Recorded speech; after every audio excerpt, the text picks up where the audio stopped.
Hey, what up? Just got lucky here. So, ride break muna. At ngayong gabi ay pupunta tayo sa may Tata Selo kainan sa Palaisdaan para sa budget pero busog experience. Ride plus kain, dalawang bagay na laging panalo kapag pinagsama. Kaya kung malapit ka lang or dito ka lang sa may Kamanaba area, 30 minutes away lang ang pagpunta dito. Or kung taga dito ka lang along Metro Manila, pwede mo ito puntahan. Waste mo lang ang Tata Selo kainan sa Palaisdaan dito sa may Valenzuela.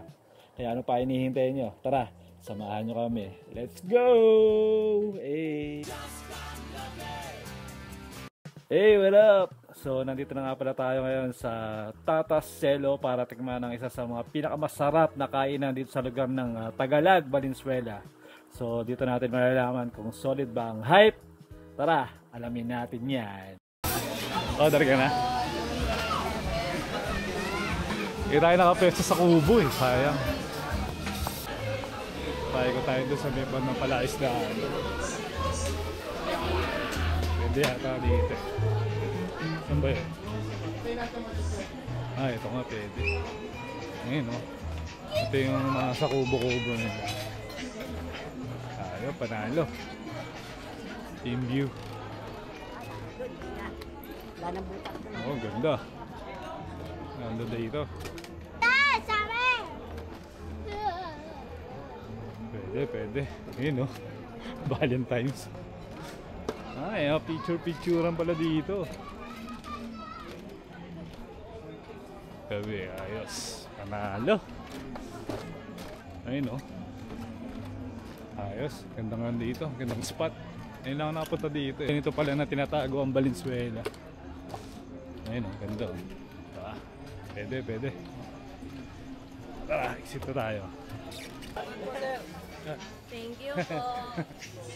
Ano picture, sir? Just got lucky. Pwede na. Ayos, panalo. Ganda. Yun, no? Ano tinong ate yung hototay? Oh, grabe, oh. Solid. Ito yung tofu. Pork. Ha? Pork tofu. Pork tofu. Tapos hintay pa natin yung yung tuna pa nga na inihaw. Nagkikrib ako sana eh. Tuna pa nga. Sarap. Pag pumunta pala kayo dito, sa unang kita mo pa lang, simple pero homey yung vibe. Parang lutong bahay na may extra sarap. Ito yung klase ng kainan na babalik-balikan mo. Sarap, malasa, pero hindi nakakaumay. Panalo yung timpla, lalo na yung pork tofu and tuna pa nga. At ang higit sa lahat, sulit sa presyo. So ayun lang for now. At join na muna namin yung pagtambike dito sa may Tata Selo. At papakita ko din sa inyo yung White Christmas setup nila na may entrance fee na 50 pesos per person na masusulit at pwedeng ma-enjoy ng family, couple at kahit ng mga barkada o tropa nyo. Kaya kung gutom ka from ride or tambike, subukan nyo na. Kita-kits sa next food ride. This just got lucky. Peace, luck, and love. Hey. The light is fading fast. From this old town we gotta go. Our bags are packed, so what we waiting for? There's no point in delaying what we both already know. Escape this time with me. Escape this time.